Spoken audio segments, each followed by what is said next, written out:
অসমৰ সৰু চহৰ ডিগবৈ হৈছে ভাৰতবৰ্ষৰ অইল ইণ্ডাষ্ট্ৰীৰ জন্মস্থান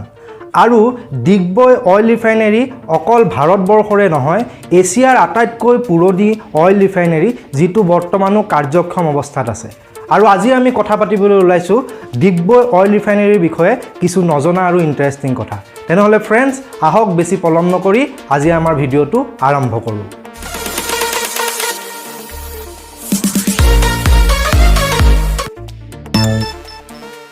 ডিগবৈ ৰিফাইনেৰীক অইল ইণ্ডাষ্ট্ৰীৰ গাংগোত্ৰী বুলি কোৱা হয় আৰু গাংগোত্ৰী বুলি কিয় কোৱা হয় জানেনে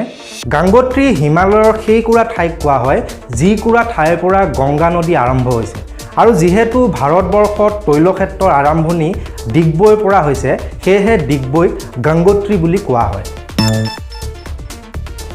1901 চনটো ডিগবৈৰ বাবে এটা অতি গুৰুত্বপূৰ্ণ চন কাৰণ 1901 চনতৈ ডিগবৈ ৰিফাইনেৰীটো স্থাপন কৰা হৈছিল আৰু ডিগবৈত আকস্মিকভাৱে তেল পোৱা গৈছিল 1867ত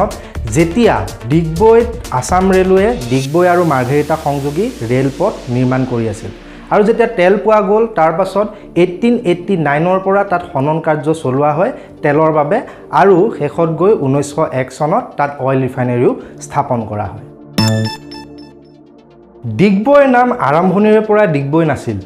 যেতিয়া তাত খনন কাৰ্য চলি আছিল তেলৰ বাবে তেতিয়া ইংলেণ্ডৰ পৰা যিসকল বিষয়ববীয়া আহিছিল তেওঁলোকে যিসকল স্থানীয় শ্ৰমিক আছিল তেওঁলোকক উৎসাহিত কৰিবৰ বাবে ডিগবৈ ডিগ বুলি এটা ফ্ৰেজ ব্যৱহাৰ কৰিছিল যাৰ অসমীয়াত অৰ্থ হৈছে খান্দা লৰা খান্দা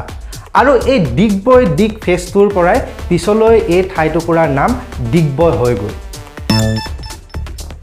স্থাপন হোৱাৰ পৰাই ডিগবৈ ৰিফাইনেৰীৰ মালিকীস্বত্ব আৰু পৰিচালনাৰ দায়িত্ব আছিল AOCLৰ হাতত অৰ্থাৎ আসাম অইল কোম্পানী লিমিটেডৰ হাতত কিন্তু 14 অক্টোবৰ 1981 চনত এখন পাৰ্লিয়ামেণ্টৰ আইনৰ জৰিয়তে ইয়াৰ মালিকীস্বত্ব আৰু পৰিচালনাৰ দায়িত্ব ইণ্ডিয়ান অইল কৰ্পোৰেচন লিমিটেডৰ হাতলৈ হস্তান্তৰ কৰা হয়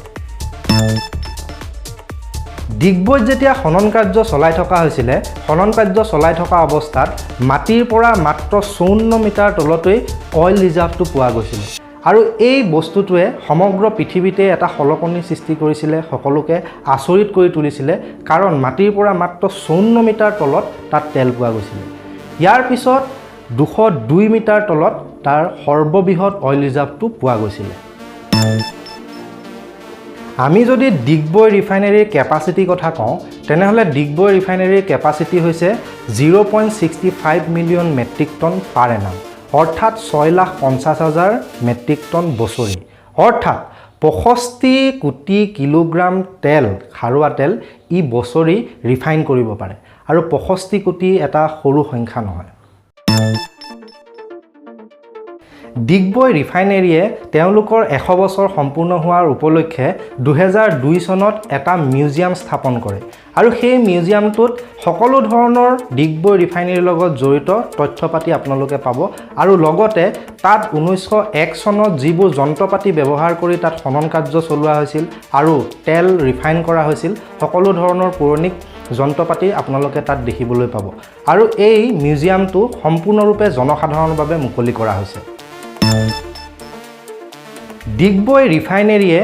পৰিৱেশৰ ভাৰসাম্যতা বজাই ৰাখিবৰ বাবে বছৰি হাজাৰ হাজাৰ গছ-গছনি ৰোপণ কৰে তেওঁলোকে ডিগবৈৰ বিভিন্ন অঞ্চলত গৈ বিভিন্ন অফিচ কাছাৰী বেচৰকাৰী অনুষ্ঠান শিক্ষা অনুষ্ঠান আদিত গৈ তেওঁলোকে গছপুলি ৰোপণ কৰে যাতে পৰিৱেশৰ ভাৰসাম্যতাটো ৰক্ষা তেনেহলে ফ্ৰেন্ডছ আশা কৰিছোঁ আপোনালোকে মোৰ এই ভিডিঅ'টো চাই ভাল পালে আৰু যদি ভিডিঅ'টো চাই ভাল পালে তেনেহলে ভিডিঅ'টো লাইক শ্বেয়াৰ আৰু চেনেলটো ছাবস্ক্ৰাইব কৰি দিব নাপাহৰিব